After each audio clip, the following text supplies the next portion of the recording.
an economic hitman, it was really a struggle to try and see the guy that I knew as a shaman and a shapeshifter was also the guy who had written the Diary of an Economic Hitman. That's crazy. Yeah.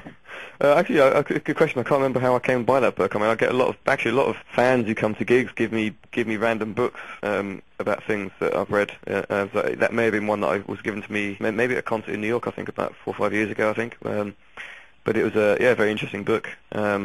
It talks about how the World Bank and the IMF have basically defrauded a lot of the natural resources from the third world. And I think that's that's something that's been going on for a long time. Mm-hmm.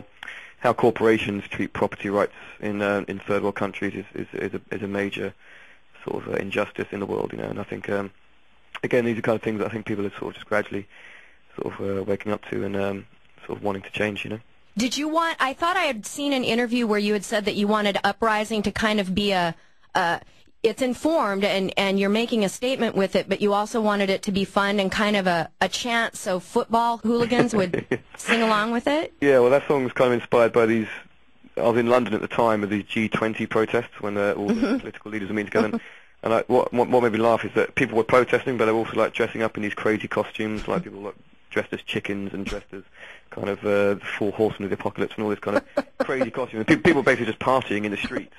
And I kind of liked it, because you see some of these protests that are going on in Greece, and it can get a bit violent. But I like the idea of there being mass kind of protests, but actually everyone having fun. In other words, peaceful protest I think is kind of like the way forward. The idea of everybody going out in the streets and just actually having a big party.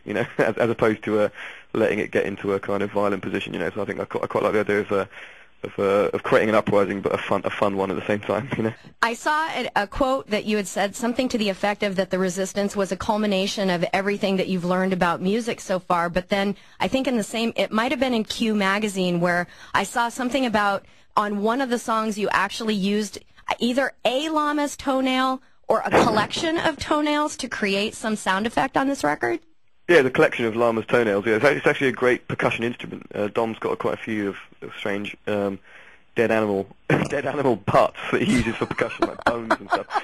We've got the idea from Tom Waits. We're big fans of Tom Waits. Me and Dom went to see him play in the Beacon Theatre must have been about 8 years ago in New York, and he's very much into his experimental percussion. And we read a little bit about some of the stuff that he uses on his albums, and he's used animal bones and like big sort of bins and old bits of disused pipe and stuff like that. So in the studio, whenever we do percussion overdubs, we like to use strange items, and this time we managed to discover llama's toenails, which are great. It's like a big ball of llama's toenails, and when you shake them up and down, it sounds like a crowd of people clapping, or it sounds like camels kind of marching whilst people are clapping. It's a very weird sound. But what's the name of the instrument? Do you just go to a music store and say, "Give me that thing that's full of llama's toenails"? It's called llama's toenails. It actually is an instrument. You can do your grade 8 lessons in llama's toenail playing if you want.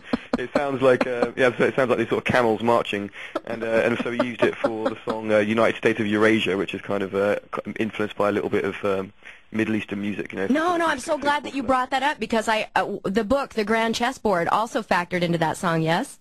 Oh, absolutely. Yeah, that song was completely influenced that book influenced that song. Yeah.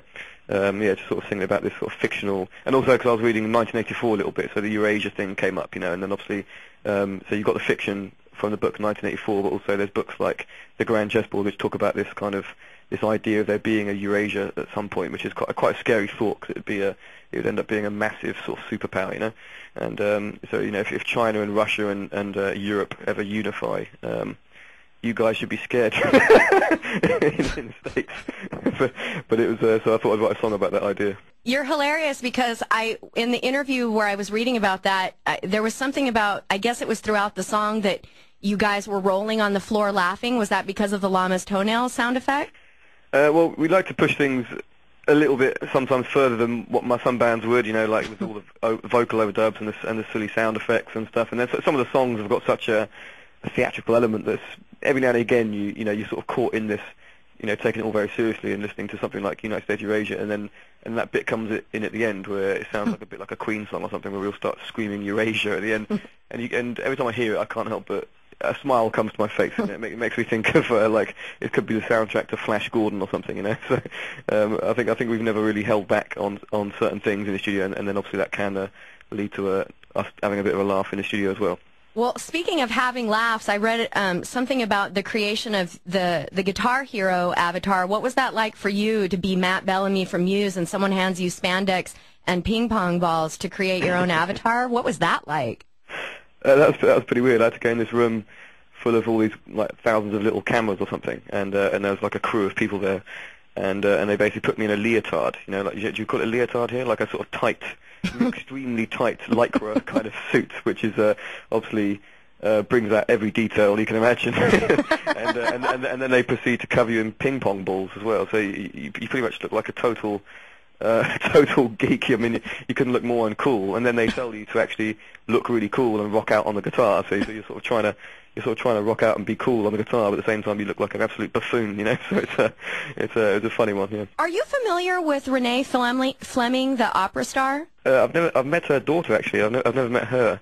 But yeah, I've heard she's done a cover song of one of my songs. She's doing Endlessly, and I just wondered if you'd heard it yet, and you know what your thoughts on it were. Yeah, I heard it briefly when it was done about, I think it must have been a couple of weeks ago or something, and yeah, it sounded really good. I think it's better than our version.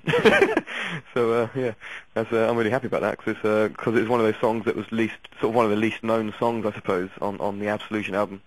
And so yeah, it's nice to hear someone doing it. Yeah, I heard she was doing like Peter Gabriel, some Mars Volta, and then Muse, but then it kind of put a stick in the spokes because I heard she was also doing Jefferson Airplane, and it's like, okay, well. Yeah, it's a pretty eclectic set of covers, I think, but yeah, I'm glad we're on there. Now, what is the story going on with Twilight? Last question, please. Oh, I'm sorry, what? Last question, please. Okay. Well, you guys, I'm sorry, I didn't realize I had a time limit. What you guys are going to be in Fort Worth on Wednesday, and I wondered if you would talk. Is it true that you that the first song that you ever learned to play was the theme song for the TV show Dallas? That's correct. Yeah, yeah. When I was I must have been 3 or 4 years old, and my brother used to watch Dallas all the time. My older brother, and he used to love the theme tune. So he used to make me listen to it, and then he used to carry me into the piano and try and make me say. He said, "Play that, dun, dun, dun, dun, dun, dun, dun, dun," all that, you know. And that was the first thing I ever played on the piano. There you go. Wow, awesome. Well, Matt, thank you so much for taking the time to talk to me, and we will see you guys when you hit town, when you hit Fort Worth on Wednesday. Okay, hope to see you there.